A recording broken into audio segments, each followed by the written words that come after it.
So kicking off our Pixel 6 Pro coverage, today we're talking about the power of Google Tensor. This is their new processor. We're going to get into all the things it can do, as well as combine with the software to make this an exclusive Pixel experience, and if it lives up to the Google phone dream.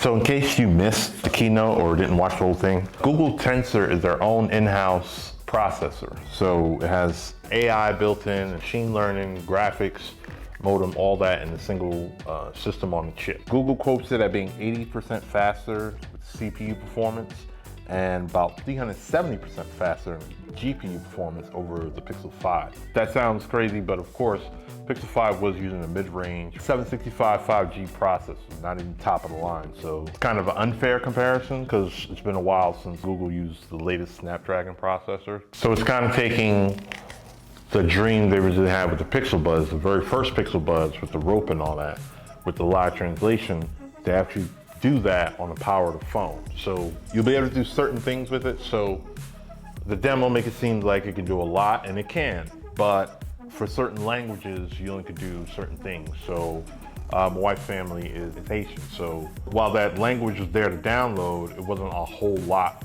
of there to do. Like, I think you could translate photos and different things.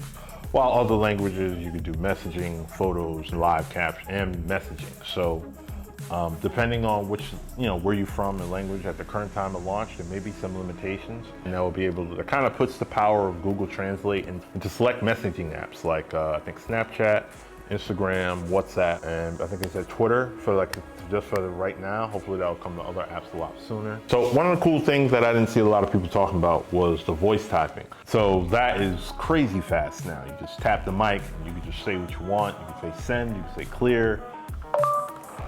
You can leave the food out. I definitely want to try some. I did already eat, but I got room for a little bit.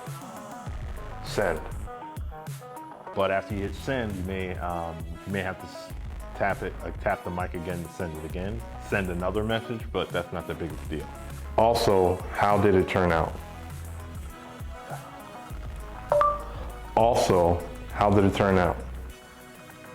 Send. Now, Google Assistant's already been great with handling spam calls. So all that's there, except it gets even better. Say if you're gonna call a business and you completely type in that number before you hit the green button to call, it'll display the typical wait time around the time. So if you're calling around a busy time, you'll see when it spikes or when it might be a better time to call. Say you do call, you go ahead, automation's going through the options. In case you're multitasking, Google Assistant will lay out the options for you visually. So you don't have to remember, oh, what's this, what's that? You can just, okay, cool, boom, hit it and go. And then say you do all that, moving through the options, and you're ready to talk to an actual person, except you're on hold, Google will hold for you. That's something they released maybe a few months ago. So it's been around in preview, but now it's like we're kind of ready for prime time. So kind of like how they block calls, they'll hold for you, and then they'll send off a tone to let you know that a person is ready, and then you come back on the line. So all these cool things, just making your day-to-day life a lot easier. Speaking of Tensor and trying to be better with power consumption, playing Call of Duty, watching hours of YouTube and different stuff, I was able to get just over 9 hours of on-screen time before I had to run to the charger before it reached like 3%.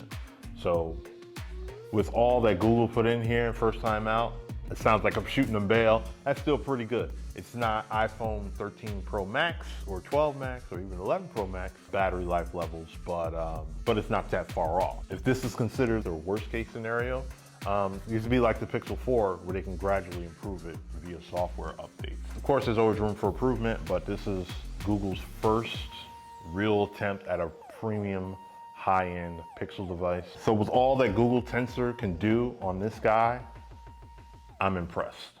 So there you have it. That's our 2 cents on Google Tensor. Did you pre-order a Pixel? Were you able to get one? Are you impressed? Are you not? Sound off in the comments below. Thanks for stopping by, because you could have been anywhere in the world, but you're here with us. We appreciate you for doing so. See you in the next video. Peace.